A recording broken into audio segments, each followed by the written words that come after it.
नमस्कार. त्या अभ्यास वर्गाला आपण सुरुवात करूया. सुरुवातीला मी रश्मी शेवडे हिला विनंती करते की तिने अभंग म्हणावा आणि आपला अभ्यास वर्ग चालू करावा. सर्वांना माझा नमस्कार. अवचिता परिमळू झुळकलाळू माळू, अवचिता परिमळू झुळकलाळू माळू, मी म्हणू गोपाळू आला गे माये, अवचिता परिमळू झुळकलाळू माळू. चाचरती चाचरती बाहेरी निघाले, चाचरती चाचरती बाहेरी निघाले, ठकची मिठेले काय करू, अवचिता परिमळू झुळकलाळू माळू. तो सावळा सुंदरू कासे पितांबरू, तो सावळा सुंदरू कासे पितांबरू, लावण्य मनोहरू देखियला, अवचिता परिमळू झुळकलाळू माळू. बोधूनी ठेले मन तव झाले आन, सोकोनी घेतले प्राण माझे गे माये, सोकोनी घेतले प्राण माझे गे माये, अवचिता परिमळू झुळकलाळू माळू. बाप रखुमा देवी वरू विठ्ठल सुखाचा, बाप रखुमा देवी वरू विठ्ठल सुखाचा, विठ्ठल सुखाचा, विठ्ठल सुखाचा, तेणे काया मने वाचा वेधिले, अवचिता परिमळू झुळकलाळू माळू, मी म्हणू गोपाळू आला गे माये, अवचिता परिमळू झुळकलाळू माळू. धन्यवाद.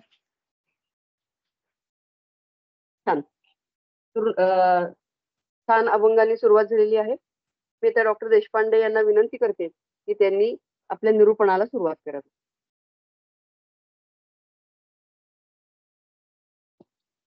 सर्वांना नमस्कार. ब्रह्मानंदम परमसुखदम केवलम ज्ञानमूर्तिम द्वंद्वातीतं गगनसदृशं तत्त्वमत्स्यादिलक्ष्यम् एकं नित्यं विमलाचलं सर्वधी साक्षिभूतं भावातीतं त्रिगुणरहितं सद्गुरुं तं नमामि. मागील श्लोकाची थोडीशी आठवण करून देतो आपण. पुरुषोत्तम योग हा 15वा अध्याय आपला सुरू आहे. पुरुषोत्तम म्हणजे कोणी थर्ड पर्सन नाही, तर आपल्या सर्वांना पुरुषोत्तम व्हायचं आहे. हेच आपलं टार्गेट आहे, आयुष्याचं ध्येय आहे. पुरुषोत्तम म्हणजे भगवंत, भगवान. आपण त्याच्यासारखं कसं होणार हा विचार, थॉट दूर करून तो आणि मी एकच व्हायचं आहे. तो इज इक्वल टू भगवंत आणि मी इज इक्वल टू माझा देह असं नव्हे, तर माझं मन, माझा आत्मा, माझा स्व हे सर्व इथं हे सर्व भगवंतमय करायचं आहे. इथं देह, लिंग, देश, परिस्थिती, भाषा, संस्कृती असं काहीही भेद ठेवायचे नाहीत, तर केवळ परमतत्व आणि माझे स्वत्व हे एक व्हावं हे द्वंद्व निघून जावं, द्वैत गळून पडावं, अद्वैत घडून यावं, हे टार्गेट दिलेलं आहे भगवंताने आपल्याला. हे ध्येय दिलंय, हे उद्दिष्ट दिलेलं आहे आपल्याला. आणि कधी दिलंय? आपल्याला जन्माला घालताना परमेश्वराने हे आपल्याला टार्गेट दिलेलं आहे. त्याच्या कंपनी म्हणजे विश्व ही जे त्याची कंपनी आहे किंवा कॉस्मॉस ही त्याची कंपनी आहे. त्याच्या कंपनीचे आपण सर्वजण एम्प्लॉईज आहोत. तो सीईओ आहे, तो त्याचा मुख्य आहे. आणि त्यांनी आपल्याला ही टार्गेट्स दिली आहेत, की बाबा तुम्ही हे असं व्हायला पाहिजे. आता तर आपल्याला सारखं वाटत राहतं, की आपण या कंपनीत परमनंट आहोत. पण तसं नाहीये. आपल्याला प्रत्येकाला वाटतं, की मी जास्तीत जास्त पर्क्स, सॅलरी, बोनस इथं मिळवलं, की मग मी श्रीमंत. म्हणजे 5 ज्ञानेंद्रिय आहेत, कान, नाक, डोळा, त्वचा, जीभ यांची भूक भरपूर भागवून घेऊ शकलो आयुष्यभर की मग आपण यशस्वी पुरुष असं आपल्याला वाटतं. भरपूर खाऊन पिऊन असणारा, आवडीचे भरपूर ऐकणारा आणि पाहणारा, स्पर्शभोग भरभरून घेणारा, आवडीचे वास सुगंधात वापरणारा, असा सर्व सुख उपभोग घेणारा म्हणजे पुरुषोत्तम, असा आपला गैरसमज असतो. म्हणजे सुखी माणूस असा आपला समज असतो. असा दृढ भक्कम समज आपला आहे होता. इथं पुरुषोत्तम म्हणजे पुरुष किंवा स्त्री असा भेद नाहीये. चांगली पोझिशन, पैसा, अडका, घर, बंगले, बायको, नवरा, शेतीवाडी, भरपूर गोष्टी घर भरून असणारा, पैशापुढे झुकणारी तात्पुरती का असेना, स्तुतीपाठकांची फौज असणे म्हणजे समाजात आपण उत्तम पुरुष व्यक्ती आहोत, हा भ्रम बहुतेक सर्वांना असतो, समाजाला असतो, सर्वांनाच असतो.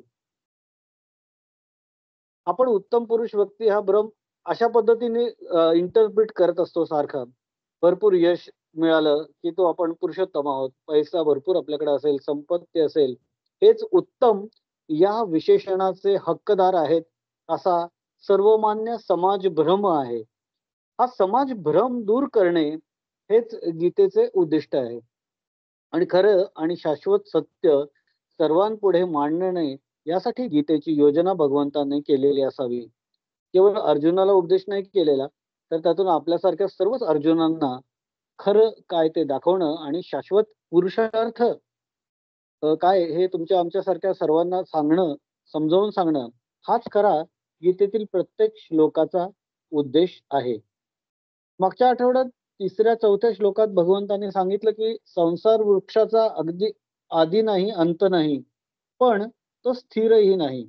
म्हणून अहंता, ममता आणि वासना रूपी अतिशय घट्ट मुळे असलेल्या या संसार रूपी अश्वत्थ वृक्षाला बळकट वैराग्य रूपी शस्त्राने कापून त्यानंतर परमपद स्वरूप परमेश्वराला चांगल्या प्रकारे शोधलं पाहिजे. जेथे गेलेले पुरुष संसारात परत येत नाहीत आणि ज्या कुठलं पद म्हणजे परम पद म्हणजे कुठलं तरी जेथे जाऊन पुरुष संसारात परत येत नाहीत आणि ज्या परमेश्वरापासून या प्राचीन संसार वृक्षाची प्रवृत्ती परंपरा ही विस्तार पावली आहे, वाढली आहे, मोठी झाली आहे, त्या आदिपुरुष नारायणाला मी शरण आहे असा दृढ निश्चय करायला हवा, असं भगवंत सांगतात पुरुषोत्तम योगामध्ये. त्यासाठी परमेश्वराचं मनन आणि निधिध्यासन केलं पाहिजे. म्हणजे काय करायचं? तर त्याचं सतत स्मरण मनन करायचं. कसं करायचं ते भगवंत पुढे सांगतात. म्हणजे पुरुषोत्तम पदाला कोण पोहोचू शकतं हे भगवंत हे पुढच्या श्लोकात सांगतायत. अविनाशी परमपदाला कोण पोहोचू शकतं आणि कसं पोहोचू शकतं हे पुढे अजून प्रोसेस आहे. पण परमपदाला कोण पोहोचू शकतं ते भगवंत 15व्या अध्यायाच्या 5व्या श्लोकामध्ये सांगत आहेत. मी डॉक्टर स्वाती देशपांडे यांना विनंती करतो की त्यांनी श्लोकाचं आणि ज्ञानेश्वरीतल्या अनुषंगिक ओव्यांचं वाचन करावं. निर्माण मोहाजित संग दोषा अध्यात्म नित्या विनिवृत्त कामाः द्वंद्वैर्विमुक्ता सुख दुःख संज्ञैर् गच्छन्त्यमूढा पदमवयं तत्. जया पुरुषांचे का मन सांडोनी गेले मोहमान, वर्षातील जैसे घन आकाशाचे निकवड्या निष्ठुरा उबगीजे जेवी सोयरा, तैसे नागवती विकारा वेटाळू जे पळली केळी उन्मळे, तैसी आत्मलाभे प्रबळे जयांची क्रिया ढाळे ढाळे गळती आहे. आगी लागलिया रुखी देखोनी सैरा पळती पक्षी तैसे सांडिले अशेखी विकल्पी जे आईके सकळ दोष तृणी अंकुरी जती जिये मेदिनी ये भेद बुद्धीची कहाणी नाही जयाते सूर्योदया सरिसी रात्री पळोनी जाय आपैसी गेली देह अहंता तैसी अविद्ये पै आयुष्य हिना जीवाते शरीर सांडी जेवी अवचिते तेवी निडसुरे द्वैते सांडिले जे लोहाचे साकडे परिसा न जोडे अंधारू रवी जैसा द्वैत बुद्धीचा तैसा सदा दुकाळ जया अगा सुख दुःखाकारे द्वंद्वे देही जिये गोचरे ये जया का समोरे होतीची ना स्वप्नीचे राज्य का मरण नोहे हर्ष शोकासी कारण उपवढलिया जाण जिया परी तैसे सुख दुःख रूपी द्वंद्वी जे पुण्य पापी न घेपी जती सर्पी गरुड जैसे आणि अनात्म वर्गनीर सांडूनी आत्मरसाचे क्षीर चरताती जे सविचार राजहंस जैसा वर्षोनी भूतळी आपला रसू अंशू माळी मागवता आणि रश्मी जाळी बिंबासीची तैसे आत्मभ्रांतीसाठी वस्तू विखुरली बारा वाटी ते एकवटीची ज्ञानदृष्टी अखंड जे किंबहुना आत्मयाचा निर्धारी विवेकू जयाचा बुडाला वोगू गंगेचा सिंधू जैसा पै आगवेची आपुलेपणे नुरेची जया अभिलाषणे जैसे येथुनी परा जाणे आकाशा नाही तैसा अग्नीचा डोंगरू नेघे कोणी बीज अंकुरू तैसा मनी जया विकारू उदयी जेना जैसा काढिलिया मंदरा चळू राहे क्षीराब्धी निश्चळू तैसा अनुठी जया सळू कामोर्मीचा चंद्रमा कळी झाला न दिसे कोणे अंगी वोसावला तेवी अपेक्षेचा अवखळा न पडे जया हे किती बोलू असांगडे जेवी परमाणू नुरे वायू पुढे तैसे विषयांचे नावडे नावची जया एवं जे जे कोणी ऐसे केले ज्ञानाख्य हुताशे ते तेथ मिळती जैसे हेमी हेम तेथ म्हणिजे कवणे ठाई ऐसे ही पुससी काही तरी ते पदगा नाही वेचू जया दृश्यपणे देखिजे का ज्ञेयत्वे जाणिजे अमुके ऐसे म्हणजे ते जे नव्हे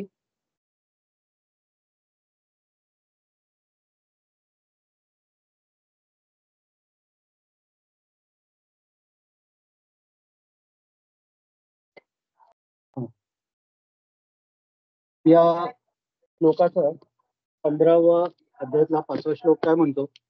निर्माण मोहा जितसंग दोषा अध्यात्म नित्या विनिवृत्त कामाः द्वंद्वैर विमुक्ता सुख दुःख सम्येर गच्छन्त मूढाः पदमव्ययंतत. त्याचे शब्दशः अर्थ जरा समजून घ्या. निर्माण मोहा म्हणजे जो मान, निर म्हणजे नसणारा, निर्माण मोह, मान आणि मोह असे दोन शब्द आहेत. निर्माण मोह म्हणजे मानरहित आणि मोहरहित. ज्याच्याकडे मान आणि मोह राहिलेला नाही, ज्यांनी सोडला आहे तो. जितसंग दोष, आसक्तिरूप दोष ज्यांनी जिंकलेला आहे तो. जित संग दोष, आसक्तीचा जो दोष आहे जो त्यांनी जिंकला आहे, ज्यांनी त्याच्यावर कंट्रोल केला आहे, ज्याच्यावर त्यांनी स्वतःचा विजय मिळवलाय असा.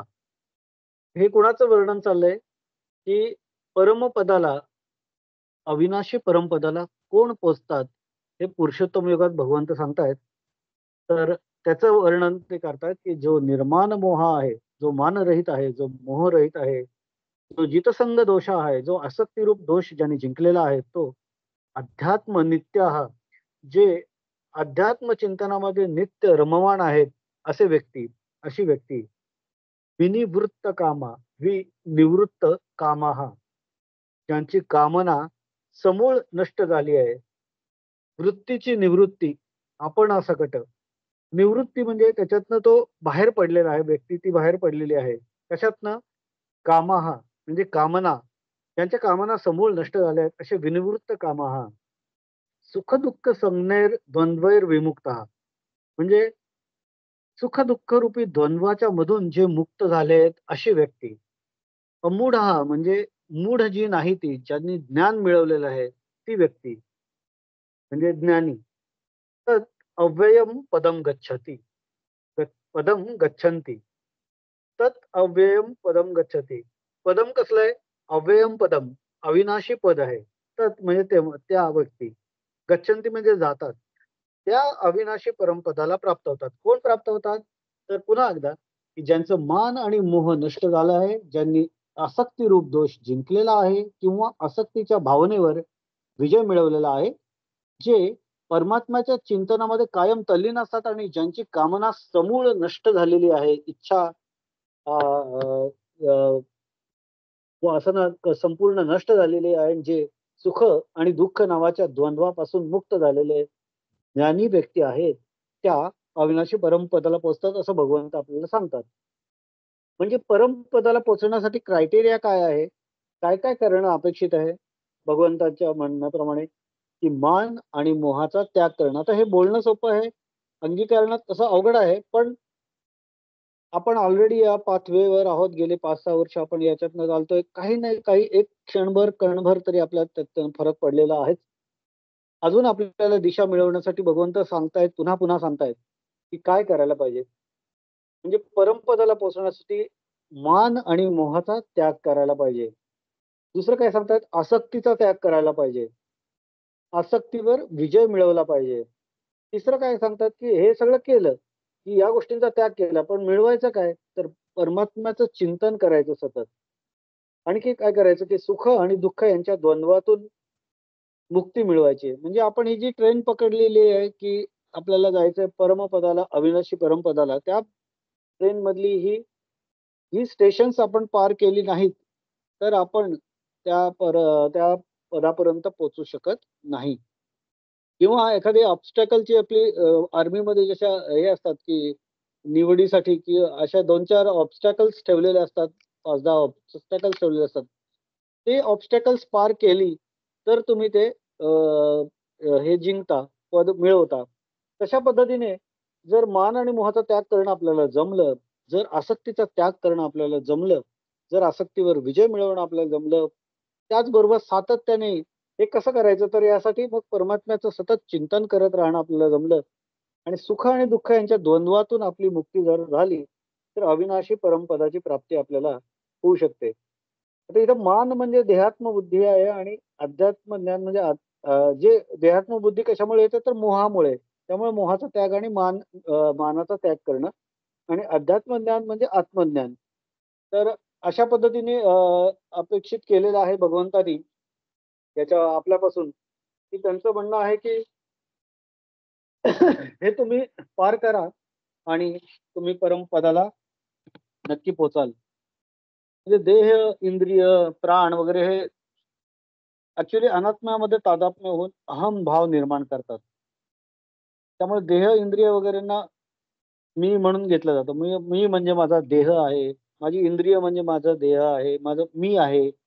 असं आपल्याला वाटत राहतं. कायम वाटत राहतं. जन्मल्यापासून वाटत राहतं. याच अभिमानाला आपण मान म्हणतो. मग आपण आपल्या कर्तृत्वाचा, आपल्या देहाचा, आपल्या प्रत्येक गोष्टीचा अभिमान बाळगत राहतो, मान बाळगत राहतो. मान म्हणजे देहात्म बुद्धी. त्याला कारण काय आहे, की आपल्याला मोह आहे. आपल्या शरीराचा, आपल्या मनाचा, आपल्या अचिव्हमेंट्सचा, आपल्या स्टेटसचा, आपल्या अर्निंगचा, आपल्या समाजातल्या पोझिशनचा, प्रत्येक गोष्टीचा आपल्याला कुठेतरी अहम आहे, आपल्याला मोह आहे. आपण त्या याच्यात ऑरामध्ये आपण स्वतःच्या या सगळ्या प्रतिमांमध्ये अडकलेलो गेलेलो आहोत. म्हणजे आपण या मानाच्या प्रतिमेमध्ये अडकले गेलोय, मोहाच्या प्रतिमेत अडकले गेलोय. आत्मा अस्ति किंतु न भाती. आत्मा ॲक्चुअली असूनही नसल्यासारखाच भासतो. त्याचं खरंच स्वरूप नाहीसं झाल्यासारखं वाटतं. पण मान आणि मोह मात्र सतत जाणवत राहतो. सूर्य प्रकाश स्वरूप असूनही काळ्या ढगाच्या आवरणामुळे तो असूनही नसल्यासारखाच वाटतो आणि काळवंडलेला किंवा तेजोहीन दिसतो. त्याचप्रमाणे अज्ञानरूपी हा जो मोह आपल्या आत्म्यावर आवरण घालत असेल, त्यामुळे तो त्याच्या स्वतःच्या सच्चिदानंद स्वरूपामध्ये भासत नाही. कोण भासत नाही? तर आत्मा किंवा अ, स्वरूप ते दिसून येत नाही. कशामुळे? तर या मान आणि मोहाच्या कव्हरिंग्जमुळे ते दिसून येत नाही. ही कव्हरिंग्ज आपल्याला शॅटर करायचे, काढून टाकायचे, मोडून टाकायचे. आणि त्यामुळे आत्मस्वरूप अनुभवाला येत नाही, सच्चिदानंद स्वरूप अनुभवाला येत नाही. आणि त्यामुळे अज्ञानामुळेच देह वगैरे अशा अनात्माशी तादात्म्य होऊन अहंभाव निर्माण होत राहतो. सतत अहंभाव निर्माण होतो. घरातून बाहेर पडलं की खाली उतरलं की यांनी मला बघितलं नाही, यांनी मला मान दिला नाही, यांनी मला कसा मान दिला याचा गर्व, यांनी मला कसं इग्नोर केलं याचा राग, अशा सतत भावना उचंबळत असतात. सतत लाटावर लाटा, लाटावर लाटा येत राहतात. पण जर या मान आणि मोहाच्या कव्हरिंग्जला आपण दूर सोडलं, दूर करू शकलो ठरवून, जाणीवपूर्वक, तर आपलं सच्चिदानंद स्वरूप आपल्याला सतत भेटत राहतं. हे कधी भेटेल? तर त्याच्यात त्यांनी सांगितलं की अध्यात्मनित्या विनिवृत्त कामाः. हे एकीकडे कामांचा म्हणजे कामनांचा त्याग करून एकीकडे अध्यात्म नित्य हा पाहिजे. म्हणजे सतत भगवंत ध्यास पाहिजे किंवा अध्यात्म. हे जे मी करतोय, मी चालतोय, ती पृथ्वी भगवंतांनी निर्माण केली आहे. मी बोलतोय, तो जीभ भगवंतांनी दिली आहे. ते बोलण्याचे शब्द आहेत, त्याची शब्द भगवंत मला सुचवतोय. हे जर सर्व भगवंताला क्रेडिट देत राहिलो, तर आपल्यातला अहंभाव कमी होत राहील. हळू-हळू, हळू-हळू त्याचा निराश होत राहील. ज्या साधकांनी सद्गुरूंना शरण गेलेलं आहे, आपण सद्गुरूंना जर शरण गेलो, तर अ, आत्मबोध आपल्याला लवकर होऊ शकतो. आणि सतत अखंड चिंतन करत राहणं, ईश्वर चिंतन, हे त्यासाठी आवश्यक आहे. मग ते आपण अ, साकार रूपाचा असो, निराकार रूपाचा असो किंवा डोळ्यासमोर इमॅजिनेशन किंवा एखादी प्रतिमा सतत आणणं असो, पण काही ना काही स्वरूपात हे करत राहिलं, तर नक्कीच आपल्या या देहबुद्धीचा, अज्ञानरूपी मोहाचा, देहात्मबुद्धीचा निराश होईल आणि आपल्याला आत्मस्वरूपाची वृत्ती आपल्यामध्ये निर्माण होईल. ती प्राप्ती आपल्याला होईल. त्याचा परिणाम काय होईल, की अहंकार आणि ममकार शून्य होऊन जातील किंवा कमी होतील. हळू-हळू, हळू-हळू कमी होतील. एकदम 0 होत नाहीत. जोपर्यंत देह आहे, जोपर्यंत हे 5 इंद्रिय आहेत, जोपर्यंत ते 4 मन, बुद्धी, चित्त, अहंकार हे सगळ्या गोष्टी आहेत, तोपर्यंत ते 100% नष्ट होणं जरी कठीण असलं, तरी प्रयत्नपूर्वक जर आपण हे केलं, तर निश्चित आपण याच जन्मात मोक्ष किंवा मुक्ती किंवा आत्मस्वरूपाची प्रचिती प्राप्त करू शकतो. म्हणजे मान व मोहरहित होणं हा फर्स्ट क्रायटेरिया भगवंतांनी सांगितलाय. अविनाशी परमपदाला पोहोचायचं. कुठलं स्टेशन आहे हे? की ज्या स्टेशनहून परत यायची गरज नाही. It is the last station, Churchgate किंवा VT, CST. It is the last station of the म्हणजे डेस्टिनेशन ऑफ लाईफ. क्षितिजाच्या पलीकडचं शेवटचं स्टेशन. तिथून परत यायची गरज नाही. पण त्यासाठी हे ठरवून केलं पाहिजे. मान आणि मोह निशेष निराश होण्याचं कारण काय आहे? तर अध्यात्म ज्ञानामध्ये त्याच्यासाठी रममाण होणं गरजेचं आहे. अध्यात्म ज्ञान म्हणजे काय? तर आत्मज्ञान. प्रत्येकामध्ये अहम आणि इदम या 2 प्रकारच्या वृत्ती असतात असं म्हणलं जातं. फिलॉसॉफर्स असं सांगतात. अहम ही वृत्ती आपल्याला माहिती आहे. इदम, त्या अशा इदम म्हणजे अशी 2 वृत्ती असतात. या दोन्ही वृत्तीचा विषय परमात्मा जर झाला, की मी पण परमात्मा आहे आणि इदम म्हणजे हे सगळं जे दिसतंय जग, हे पण परमात्मा आहे. असा जर माझा विषय मी ठरवला, कानाला झापडा, डोळ्याला झापड्या लावल्या आणि मी याच पद्धतीने जर जगाकडे बघायला सुरुवात केली, तर माझ्या सगळ्या वृत्तींचा विषय परमात्मा झाला, तर अखंड ब्रह्मचिंतनाने अहम ब्रह्मास्मी आणि सर्वम खल्विदम ब्रह्मास्मी, सर्वम खल्विदम ब्रह्म, ही त्यांची साक्षात प्रचिती आपल्याला येऊ शकते हळू. असं ब्रह्मज्ञानी स्वस्वरूपामध्ये रत असतात. म्हणजे यामुळेच काय होतं, की त्यांची अंतर्बाह्य स्थिती होते, की ती ब्रह्मस्वरूप होते. वासुदेवः सर्वमिती. सगळीकडे वासुदेव आहे, सगळीकडे कृष्ण आहे, सगळीकडे देव आहे, सगळीकडे भगवंत आहे. सगळ्या गोष्टीत मी भगवंत पाहतोय, अशी मनाची धारणा होते. किंवा ईशावास्यम इदं सर्वं यत्किंच जगत्याम जगत. तर सर्व ईश्वराचा आवाज, ईश्वराचं अस्तित्व प्रत्येक गोष्टीत आहे, असं मी माझ्या मनाला जेव्हा ठासून सांगतो, तेव्हा माझी अंतर्बाह्य अवस्था अशी होती, की मला स्वस्वरूपात अ, मी जाणायला सुरुवात करतो. विठ्ठल पहावयाला गेलो, विठ्ठल होऊनच ठेलो, असं यांचं संतांचं म्हणणं आहे, की मी ईश्वराला पाहायला गेलो, पण मी ईश्वरच होऊन गेलो. अशी स्वरूपाची प्राप्ती कधी होईल की जेव्हा मी अंतर्बाह्य ईश्वराचं स्मरण करेन, अध्यात्मनित्या विनिवृत्त कामा. त्यामुळे अज्ञानाचा पूर्ण नाश होईल आणि अहंकाराचा नाश होईल. ममकाराचा मी, माझा, माझ्यासाठी, माझं जग, माझं विश्व, माझं प्रोफेशन, माझं सर्कल, माझे लोक, हे सगळं ममकार निघून जाईल, निराश होईल. जेव्हा मी म्हणेन की हे माझं नाही, हे ईश्वराचं आहे, हे भगवंताचं आहे. हे जेव्हा मी म्हणेन तेव्हा हे निश्चित माझ्यामध्ये फरक होईल आणि मला स्वस्वरूपाची जाणीव व्हायला लागली. ते क्षितिजाच्या पलीकडे डोळ्यावरचा तो चष्मावरचं जे धूळ आहे किंवा गाडीवरचे ते सगळं घाण साठलेलं वायपरने जेव्हा मी पुसून टाकेन, तेव्हाच मला पुढचं दिसायला सुरुवात होईल. काय दिसायला सुरुवात होईल? आत्मस्वरूप. असं ब्रह्मज्ञानी अखंड ब्रह्मनिष्ठेच्या अभ्यासामुळे स्वस्वरूपामध्ये दृढ निष्ठा प्राप्त करतात. त्यामुळे त्यांच्या अंतःकरणामध्ये ब्रह्मज्ञानी जे असतात त्यांच्या अंतःकरणामध्ये सगळ्या कामना, सगळ्या इच्छा, आकांक्षा आपोआपच गळून पडतात.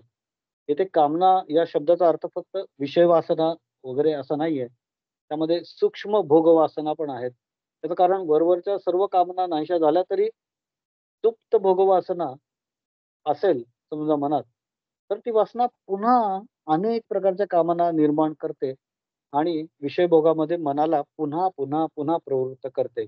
म्हणून भोगवासना संपूर्ण नाहीशी झाल्याशिवाय सर्व कामना नाहीशा होत नाहीत. म्हणून विनिवृत्त कामाहा हा प्री रिक्विजिट भगवंताने सांगितलाय या अविनाशी अव्ययम परमम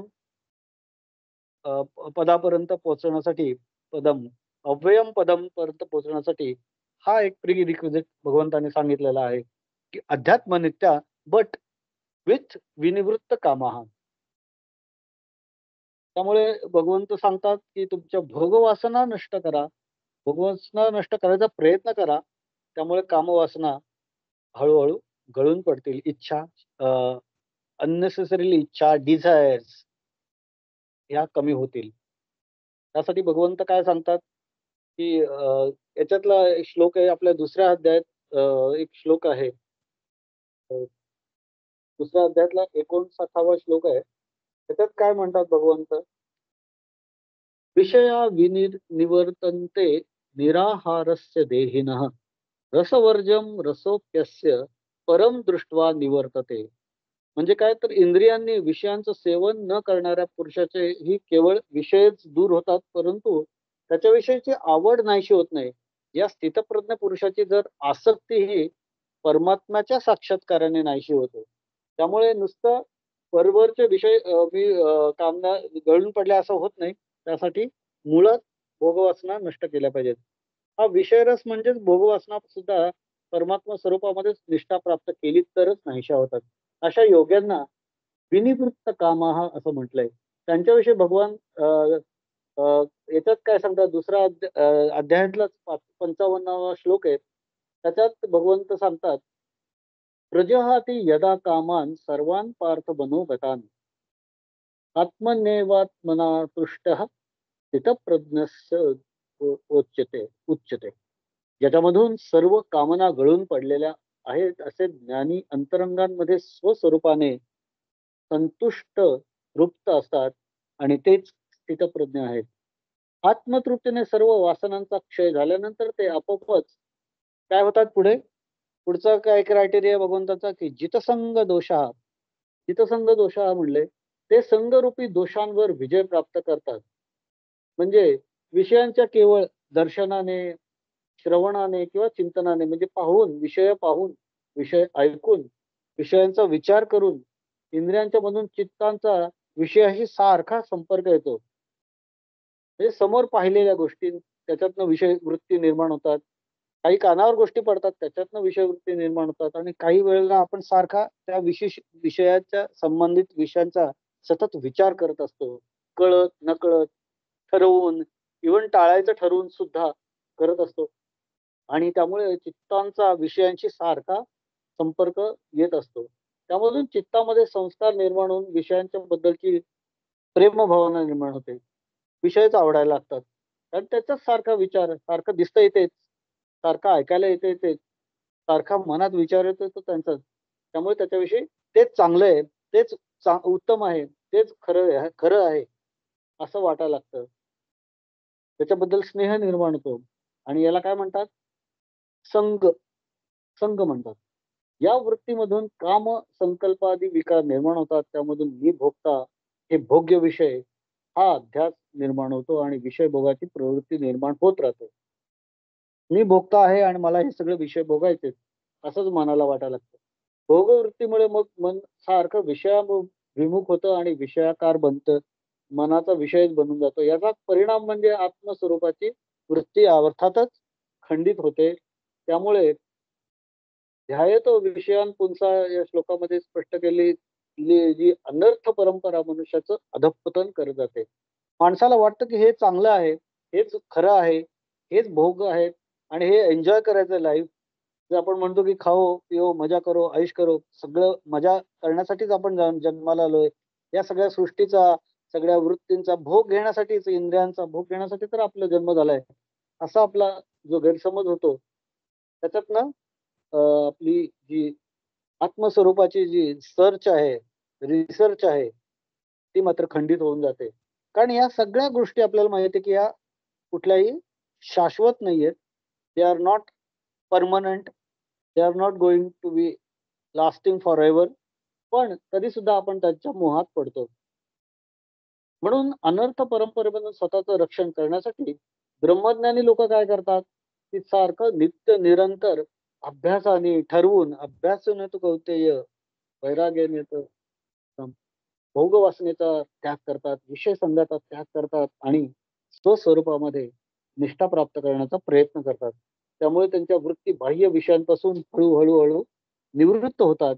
भगवंत म्हणतात की आपण सर्वांनी हे हळूहळू करायला हवं, अंतर्मुख व्हायला हवं, स्वस्वरूपाची ओळख करून घ्यायला हवी. त्यामुळे संघरूपी दोष आहे त्याच्यावर संपूर्ण विजय आपण प्राप्त करू शकू, जितसंग दोषा होऊ शकू आणि मग पदम परम पदम पदापर्यंत आपण अव्यय पदापर्यंत आपण पोचू शकू. संघरूपी दोष आपल्यातनं गळून पडू शकतील. स्वस्वरूपाची आपल्याला ओळख होऊ शकेल.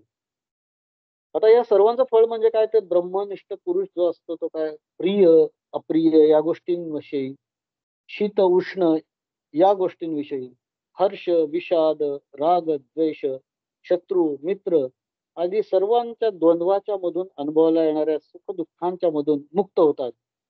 ते द्वंद्वरहित होऊन गुणातीत होतात. त्यांना येथे काय म्हणले? अमूढा म्हणले.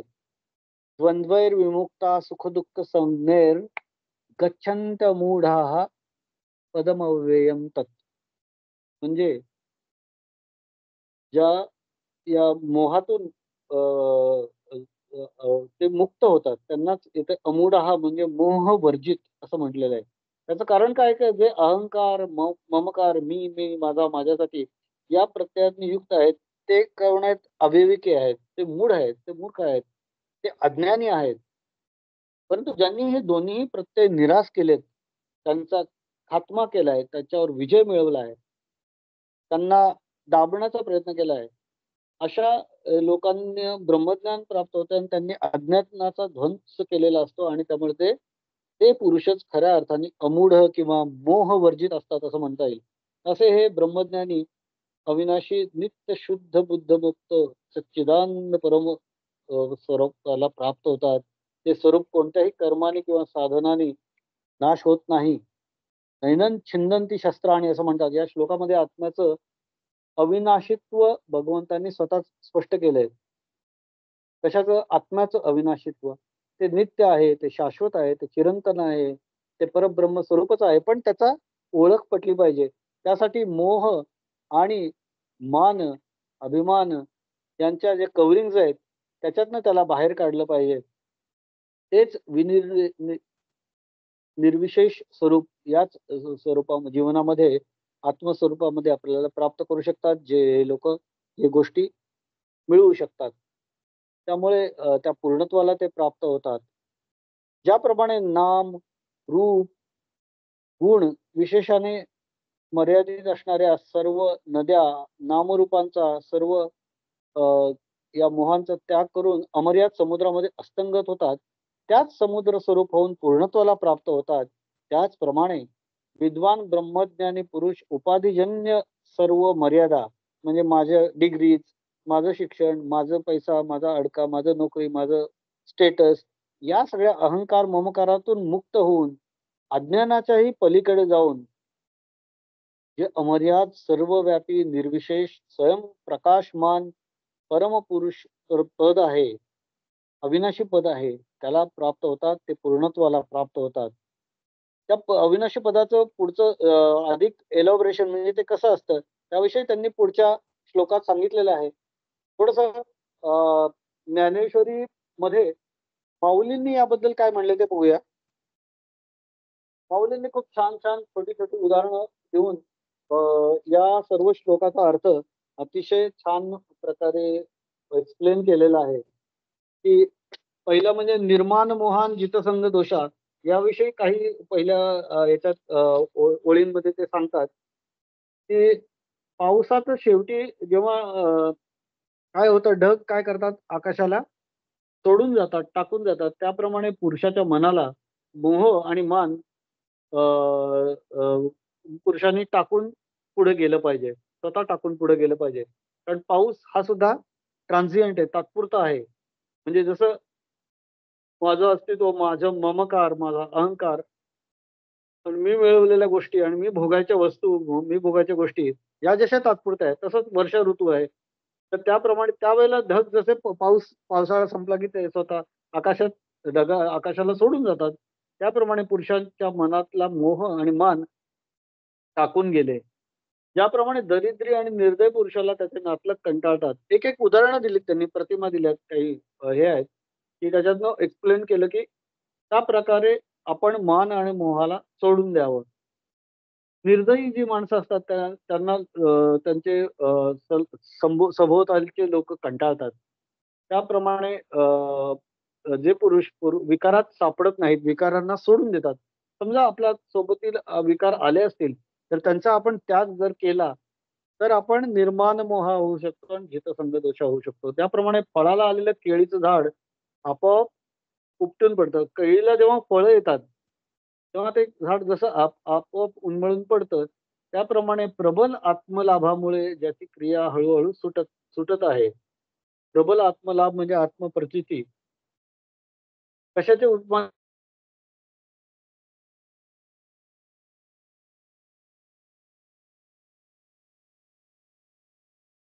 असतात ते उडून जातात. त्याप्रमाणे सर्व विकल्पांनी ज्या पुरुषास, माझा आवाज येतोय? हॅलो. हा, येतोय येतोय. त्यामुळे ज्या वृक्षाला आग लागली की त्याच्यावर सगळे पक्षी जसे उडून पळून जातात, तशाप्रमाणे या अहंकाराने, या मानाने, या देहाभिमानाने एक प्रकारची आगच आपल्या इंद्रियांनी लावलेली असते. तर ते जाणून घेऊन जसं पक्षी पळून जातो तसं आपल्या मनाने तिथून निघून जायला पाहिजे आणि आपल्या आत्मस्वरूपात विलीन व्हायला पाहिजे. तसं तसं अर्जुना तू ऐक की ज्या भेदरूपी जमिनीवर सर्व प्रकारचे गवत आढळते, वाढतं, जे जे दोषांनी पूर्ण असतं, त्या भेदबुद्धीची ज्यांच्या ठिकाणी वार्ताही नसते. म्हणजे सूर्योदयाबरोबर ज्याप्रमाणे रात्र, सूर्योदय झाला की रात्र गळून पडते. स्वप्नातनं बाहेर आलं की दिवस दिसतो, मागचं काही पूर्ण सोबत नसतं. त्याप्रमाणे पुरुषांपासून अविद्येसह देहाहंता पळून गेली.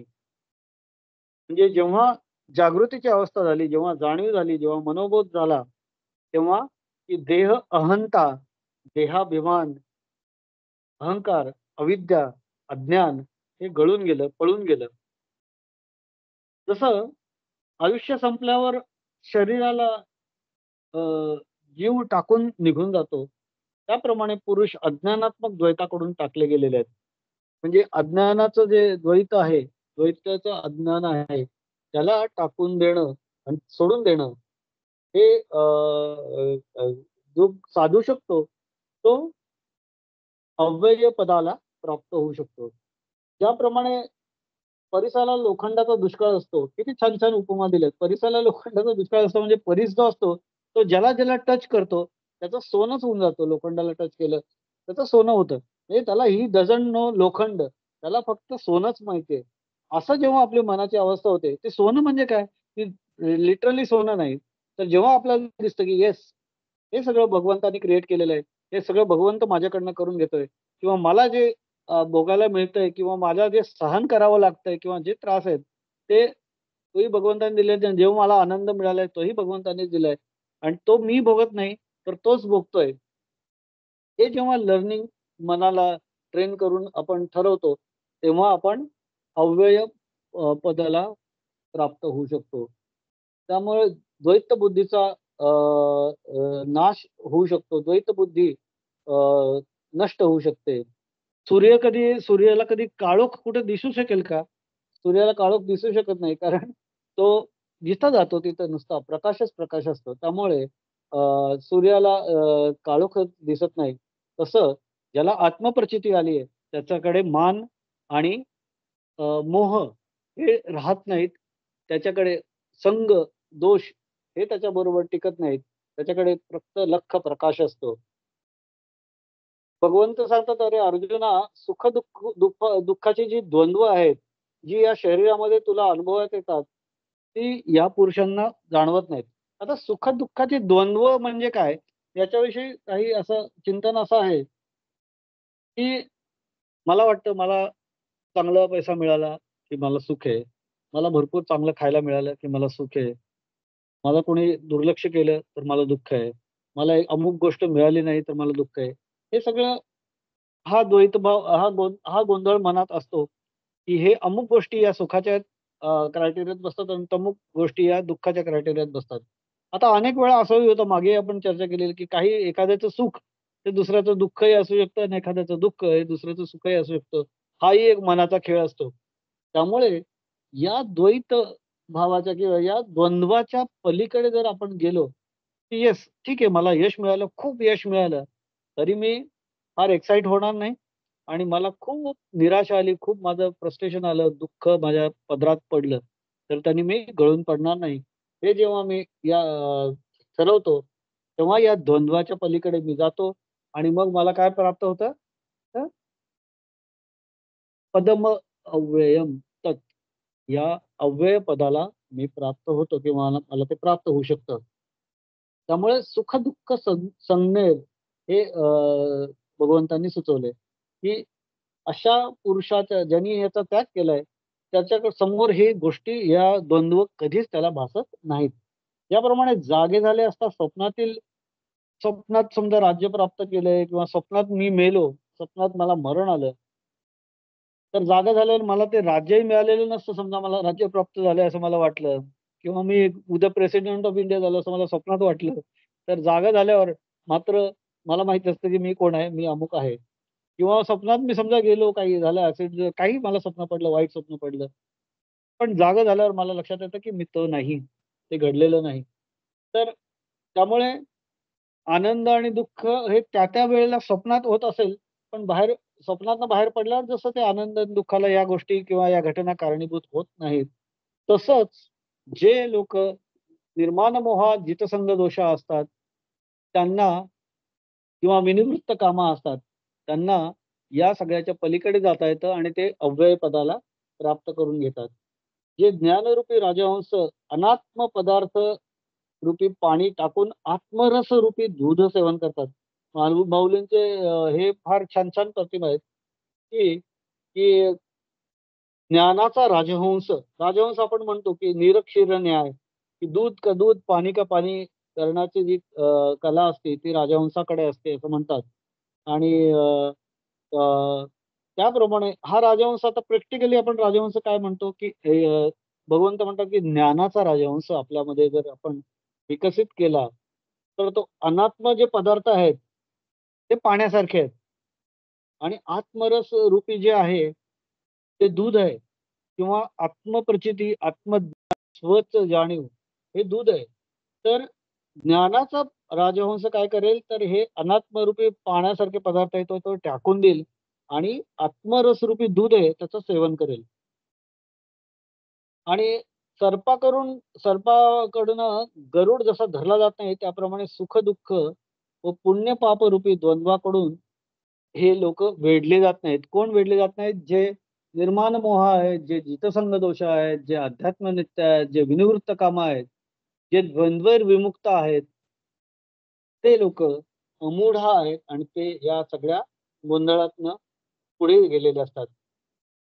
पुढे काय म्हणतात माऊली, की ज्याप्रमाणे सूर्य हा आपलाच रस पृथ्वीवर वर्षून पुन्हा तोच रस आपल्या किरण समुद्रांच्या द्वारे आकर्षण शोषून घेतो, आपल्या बिंबाच्या ठिकाणी आणतो. रिफ्रॅक्शन ऑफ लाईट आहे, किती सायंटिफिक माऊलींनी सांगितलंय, की सूर्याच्या किरणाने पृथ्वीवर जीवन तयार होतं आणि तेच पुन्हा रिफ्लेक्ट होऊन पाण्यातनं ढग होतात, त्याच्यातनं पुन्हा पाणी तयार होतं, पुन्हा हे सगळं हे जे चक्र आहे, हे घडतं, पण सूर्य त्याला फक्त साक्षीभावाने बघत असतो. त्याप्रमाणे जो आत्मभाव खऱ्या स्वरूपाच्या भ्रांतीमुळे देह अ, अनेक अनात्म वस्तूंच्या ठिकाणी पसरलेला आहे, तो आत्मभाव ते सत्पुरुष पुन्हा जाणीव करून घेतात आणि ज्ञानाच्या दृष्टीने ते जाणीव करून घेतात. मगाशी म्हटलं की ज्ञानाचं राजहंस, तसं ज्ञानाच्या दृष्टीने हे ते सगळं एकत्वाने या सगळ्या गोष्टींकडे पाहतात, की हे मी केलं, हे घडलं, माझ्यामुळे घडलं, असं त्यांना वाटत नाही. त्यांना जाणीव होते, की हे सगळं भगवंत घडवतोय. आणखी काही उपमा मागेही आल्या होत्या त्या परत त्यांनी उद्धृत केल्यात माऊलींनी, की गंगेचा ओघ जसा समुद्रात तद्रूप होतो, ती पुन्हा गंगा परत रिफ्लेक्ट होऊन मागे गंगोत्रीकडे जाते का? नाही जात. ती एकदा समुद्रात मिळाली, ब्रह्मपुत्र, गंगा एकत्र समुद्रात मिळाल्या, की त्या समुद्राच्या होऊन जातात. त्या तद्रूप होतात त्याच्याशी. तसं सत्पुरुषांचा विवेक आत्म्याच्या निश्चयामध्ये तद्रूप होतो, असं माऊली म्हणतात. ज्याप्रमाणे आकाश हे सर्वव्यापी असल्यामुळे आकाशाला या ठिकाणाहून त्या पलीकडच्या ठिकाणाला जाण्याचं कारण नाही, त्याप्रमाणे आपणच सर्व झाल्या कारणाने ज्यांना इच्छा करण्याचं कारणच राहत नाही. आकाश व्हा, असं माऊली सांगतायत या प्रतिमेतनं, या अ, उपमेतनं. आकाश इकडून तिकडे ट्रॅव्हल करतं का? नाही. आपण आकाशात वरती बघितलं, तर सर्वत्र आपल्याला आकाश दिसतं. It is not moving, it non moving. It is ते शाश्वत आहे. ते स्थिर आहे. त्यामुळे आकाशाला जसं इकडून-तिकडून जाण्याची गरज पडत नाही, त्याचप्रमाणे जो माणूस मोहाच्या पलीकडे गेलाय, जो मानापमानाच्या पलीकडे गेलाय, जो त्यांनी संगदोष जिंकलेले आहेत, ज्यांनी अध्यात्मनित्य अवलंबलेलं आहे, ज्यांनी काम, प्रवृत्ती, भोगवासना दाबलेल्या आहेत, विनिवृत्त कामं झालेलं आहे, त्याला या पुढे मनाचे कुठलेही विकार तयार होण्याचं काही कारण निर्माणच होत नाही. जसा अग्नीचा डोंगर कोणत्याही बीजाचा अंकुर घेत नाही. डोंगराला आग लागली असेल, तर त्याच्यात कुठले अंकुर टिकून राहतात का? नाही, सगळे जळून जातात. त्याप्रमाणे ज्याच्या मनामध्ये कोणताच विकार उत्पन्न होत नाही. म्हणजे मनाला अग्नीचा डोंगर असं म्हणायचं असेल असं नाही, पण ज्याप्रमाणे डोंगर पूर्ण रापून तिथले सगळे बीज नष्ट होतात समजा, त्याप्रमाणे या माणसाचं मन रापून गेलेलं असतं. काय त्याच्यातनं काय नष्ट केलेलं असतं त्यांनी? मोह नष्ट केलेला असतो, मान नष्ट केलेला असतो. आपण पुन्हा-पुन्हा हे 5व्या श्लोकाच्या रेफरन्सनी हे जातोय, आपल्याला श्लोक समजून घेण्यासाठी. आपण संगदोष जाळून टाकलेले असतात आणि कामः, विनिवृत्त कामः म्हणजे ते काम आपण जाळून टाकलेलं असतं. त्यामुळे आपल्या मनामध्ये अशा ज्यांनी केलंय, त्याच्या मनामध्ये कोणतेही विकार उत्पन्न होत नाहीत. आणखी एक उदाहरण माऊलींनी दिलंय, की समुद्र मंथनाच्या वेळी मंदार पर्वताची रवी केली होती घुसळण्यासाठी. ती मंदार पर्वताची रवी जेव्हा या क्षीरसागरामधनं काढली बाहेर, तेव्हा तो क्षीरसागर शांत झाला. कारण नाहीतर ते घुसळली जात होती आणि तो अशांत होता. त्याप्रमाणे ज्यांच्या अंतःकरणात कामरूपी लाटेची उसळी उत्पन्न होत नाही. कामरूपी लाटाच्या लाटाच्या लाटा सारख्या उसळत असतात. त्या उसळल्या जात नाहीत, कारण मंदार पर्वताची रवी जशी समुद्र मंथनात बाहेर काढली समजा, तशी या आपली जी मोहाची, मानाची रवी आहे, ती आपल्या मनाच्या सागरातनं आपण जेव्हा बाहेर काढू, तेव्हा मन आपलं क्षीरसागराप्रमाणे शांत होईल. काम कामाच्या लाटा, कामरूपी भावनेच्या लाटा आपल्यामध्ये उसळी मारणार नाहीत. माऊली पुढे आणखी एक उपमा सांगतात, की जो षोडश कलांनी युक्त चंद्र कोणत्याही अंगाने अपूर्ण दिसत नाही, त्याप्रमाणे कसलीही इच्छा उत्पन्न होणे हे न्यून ज्याच्या ठिकाणी नसते. जरी आपल्याला चंद्र दररोज वेगळ्या वेगळ्या कलेने दिसत असला तरी तो अपूर्ण आहे असा न्यूनत्व त्याच्यातलं आपल्याला जाणवत नाही. त्याप्रमाणे यांच्या या सगळ्या गोष्टी ज्यांनी अचीव्ह केलेल्या आहेत त्यांच्या मनातनं हे सगळ्या गोष्टी नष्ट झालेल्या असतात. त्या पुरुषांची गोष्ट निरुपम आहे. त्या पुरुषांचं मी किती वर्णन करू असं माऊली म्हणतात.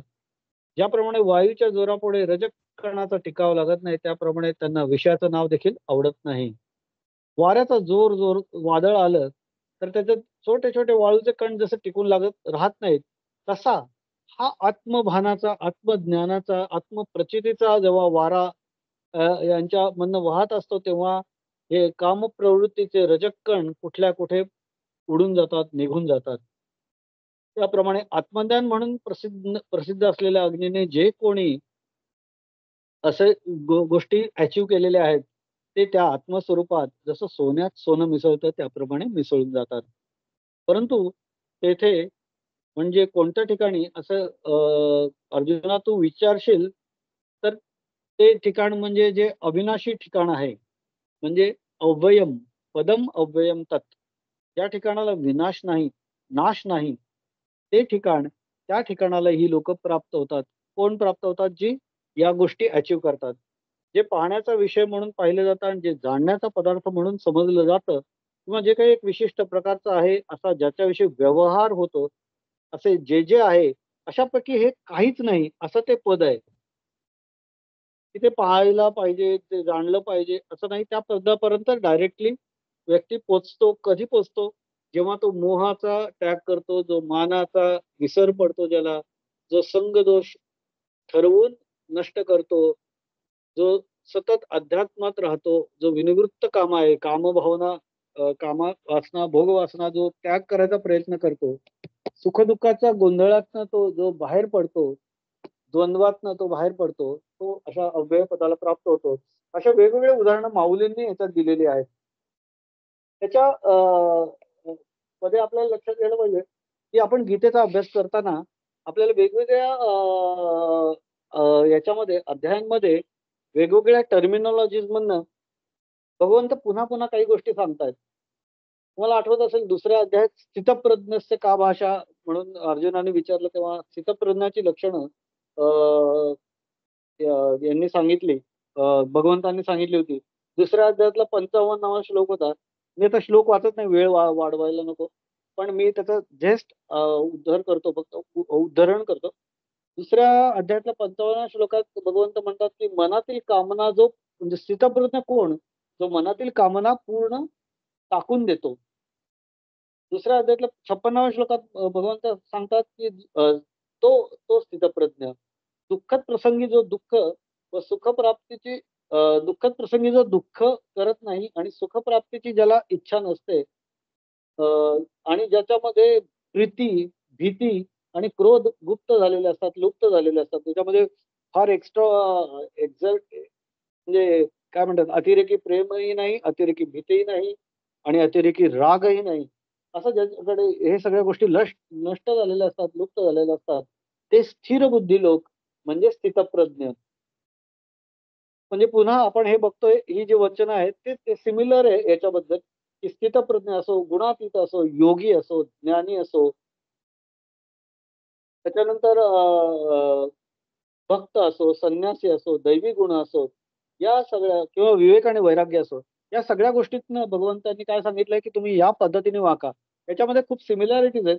वेगवेगळ्या अध्यायांमध्ये ते आलेले आहेत. भगवंत दुसऱ्या अध्यायातल्या 57व्या श्लोकात सांगतात, की तो स्थितप्रज्ञ जो स्नेहशून्य असतो, तो शुभाशुभ परित्यागी, शुभाशुभ गोष्टींनी विचलित होत नाही, प्रसन्न व दुःखी न होता राहतो, तो स्थितप्रज्ञ. आणि भगवंत इथंही तेच म्हणतात, की निर्माण मोहा जितसंग दोषा अध्यात्म नित्या विनिवृत्त कामा म्हणजे शेवटी स्थितप्रज्ञ. दुसऱ्या अध्यायातल्या 58व्या श्लोकात भगवंत काय सांगतात, की जो व्यक्ती स्थितप्रज्ञ असतो, जो कासवांप्रमाणे इंद्रिय ओढून घेतो, विषयांपासून त्यांना रोखतो. म्हणजे त्याच्याकडे विषय येत नाहीत असं नाही. पण विषय आले, की तो कासव कसं आपले पाय कुणी टच केलं किंवा कुठली हे झालं, की तो पटकन कसं अंगाखाली घेतो आपले पाय. तसं आहे, ओढून घेतो. तसं विषय दिसले, की जो माणूस आपल्या विषयांपासून स्वतःला रोखतो कासवांप्रमाणे, इंद्रियांवर नियंत्रण करतो, तो स्थितप्रज्ञ असं भगवंतांनी सांगितलंय. इथेही तेच आहे की मान पण नको, मोह नको, संग दोष नको आणि निवृत्त कामहा हे सिमिलर पोझिशनवर आहे. 14व्या अध्यायात आपण बघितलं गुणातीताची लक्षणं अलीकडेच आपण बघितली. त्याच्यामध्ये सत्वगुण प्रकाश देत असेल, रजोगुण प्रवृत्ती निर्माण करत असेल, तमोगुण मोहात टाकत असेल, तर या सगळ्यांच्या गुणांचा जो प्रभाव आहे किंवा ज्याचा इफेक्ट आहे, ज्याच्यामुळे तो व्यक्ती असतो गुणातीत, तो प्राप्तीमुळे तो विषाद मानत नाही आणि समजा या गोष्टी मिळाल्या नाहीत, तर त्याच्यामुळे तो त्या मिळवण्याची इच्छाही धरत नाही. असा जो व्यक्ती आहे, तो गुणातीत आहे, तोच स्थितप्रज्ञ आहे आणि तोच म्हणजे आपण याच्याशी रिलेट करायचं झालं 5व्या श्लोकाशी पुरुषोत्तम युगातल्या, तर तोच अव्यय परमपदाला प्राप्त होऊ शकतो. 14व्या अध्यायातल्या 23व्या श्लोकामध्ये गुणातीताचे वर्णन करताना भगवंत म्हणतात की हा गुणातीत जो आहे तो साक्षीरूप राहतो. इथेही तेच म्हणलेलं आहे की विनिवृत्त कामा म्हणजे काम प्रवृत्ती निर्माण होत नाहीत असं नाही, पण तो त्याच्याकडे निवृत्तीने बघतो. त्यांना अ, अ, एक लांबून बघतो त्याच्याकडे आणि त्यांचा इफेक्ट स्वतःवर होऊ देत नाही. गुणांकडून विचलित होत नाही. परमात्म्यामध्ये तो सतत एकरूप होण्याचा प्रयत्न करतो. त्याच 14व्या अध्यायात पुढे गुणातीताची आणखी लक्षणं सांगितली की सुख, दुःख समान मानतो. सुख इज इक्वल टू दुःख मानतो. इथेही तेच म्हणलंय की सुख दुःख संज्ञेर द्वंद्वैर विमुक्ता. सुख दुःख याचं द्वंद्व याच्यापासून जो मुक्त होतो तो परमपदाला प्राप्त होतो. गुणातीत होणं हे तेच आहे. स्थितप्रज्ञ होणं हे तेच आहे आणि योगी होणं हे तेच आहे.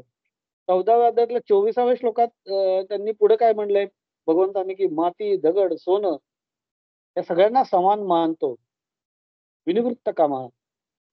या म्हणजे वेगवेगळ्या मातीने वेगळी वृत्ती निर्माण होईल, दगडाने वेगळी, सोन्याने वेगळी निर्माण होईल माझ्या मनात वृत्ती. तसं गुणातीत व्यक्तीच्या मनात होणार नाही. आवडती गोष्ट आणि नावडती गोष्ट त्याला सारखीच असते. तो गुणातीत आहे. तो स्थितप्रज्ञ आहे. तो परमपदाला प्राप्त होईल. 25व्या श्लोकात 14व्या अध्यायातल्या भगवंतांनी सांगितले की मान इज इक्वल टू अपमान, मित्र इज इक्वल टू शत्रू. अशा समान वृत्ती ज्याच्यामध्ये निर्माण होतात, तो गुणातीत आहे. तो मी करता हा अभिमान त्याच्याकडे नाही. इथंही तेच म्हणलंय की विनिवृत्त कामः किंवा सुख दुःख द्वंद्वैर विमुक्तः. सुख दुःखाचं मान म्हणलं की मानाने सुख मिळतं, अपमानाने दुःख मिळतं. मित्र आनंद देतात, शत्रू ताण देतात, तणाव देतात, टेन्शन देतात. पण या दोन्हींकडे बघण्याचा एकच दृष्टिकोन माणूस ठेवत असेल, की हे ठीक आहे, हा शत्रू जर निर्माण झाला असेल, तर कदाचित माझ्यामध्ये काहीतरी इम्प्रूव्हमेंट करण्यासाठी हा शत्रूसारखा माझ्याशी वागत असेल. समजा ठीक आहे, यांनी माझा अपमान केला, तर त्याच्यामागे त्याचा काहीतरी हेतू असेल किंवा त्याच्या मनोभावना काही असतील.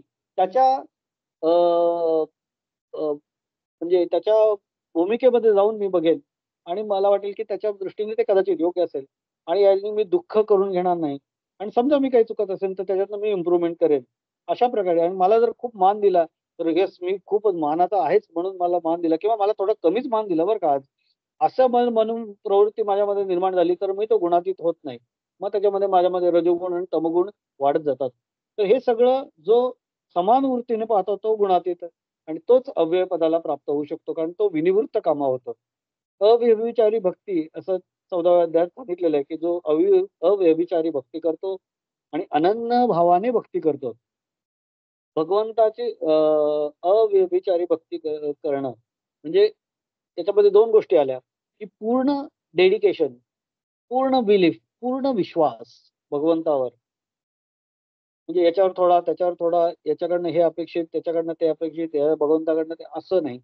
तर फक्त हे सगळं करतोय तो भगवंत करतोय, त्याच्यावर पूर्ण विश्वास आणि अनन्य भाव म्हणजे दुसरं कोणीही करत नाही, भगवंतच करतोय. ही भक्ती असा जो पाळतो, तो गुणातीत होतो. असं अ, भगवंतांनी सांगितलेलं आहे 14व्या अध्यायात.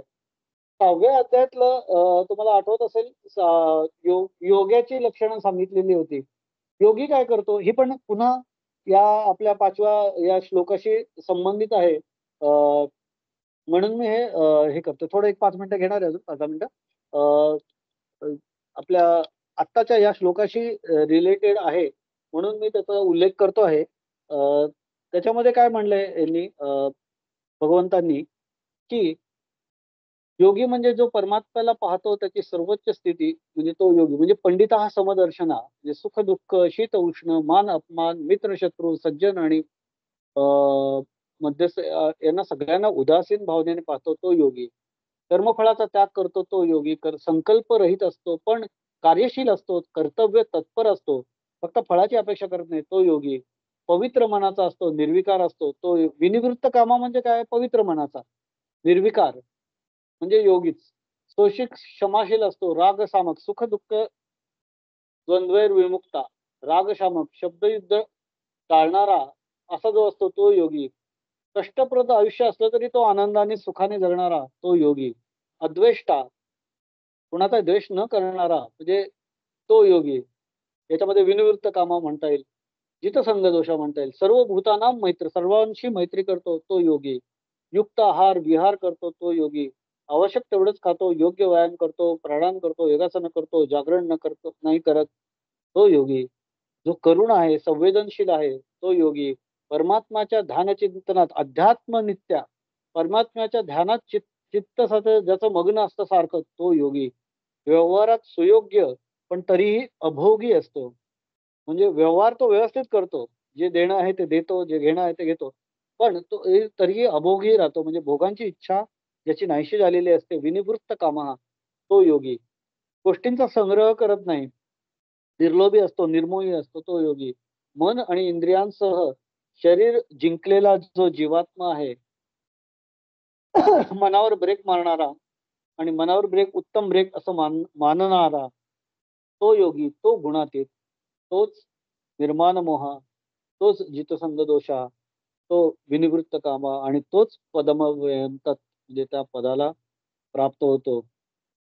पावन मनाचा असतो, काही अपराध जनाचा असतो तो योगी आणि तोच या पदांना प्राप्त होतो असं अ, भगवंतांनी सांगितलंय.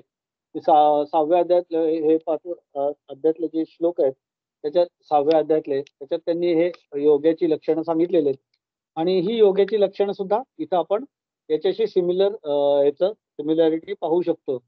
6व्या अध्यायातला 6वा श्लोक म्हणतो की बंधुरात्मना तसे येतात येनात्मने जितः म्हणजे ज्या जीवात्म्याने मन आणि इंद्रियांसह शरीर जिंकलंय, जीवात्म्याचा तर तो स्वतःच मित्र आहे आणि ज्याने मन आणि इंद्रियांसह शरीर जिंकलं नाही तो स्वतःचा शत्रू आहे.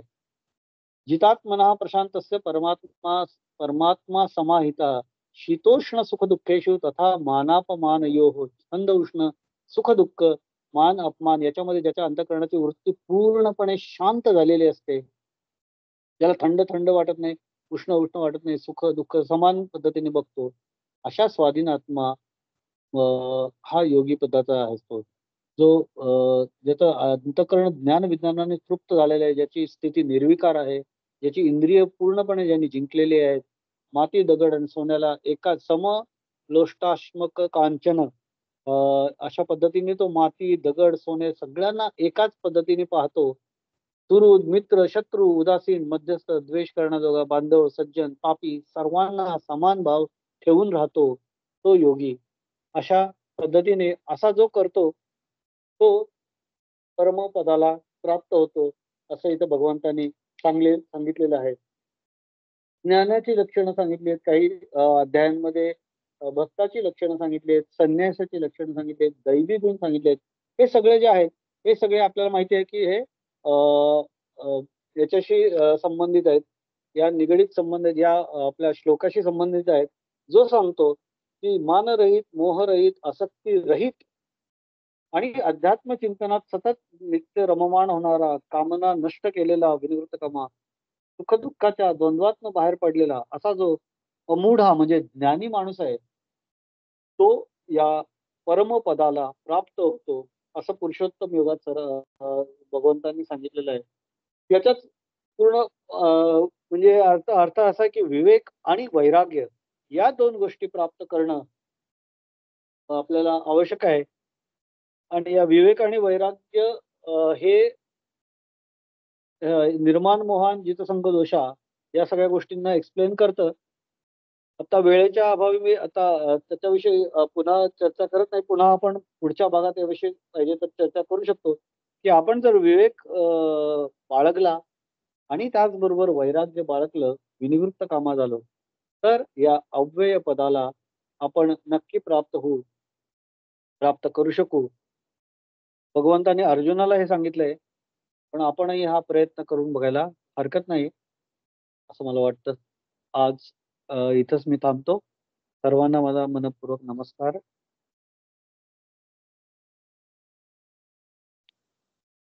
छान. मी आता सुचिताला विनंती करते की तिने आरती म्हणावी. नमस्कार. आवाज ऐकू हा, येतो येतो. ओके. ओम जय भग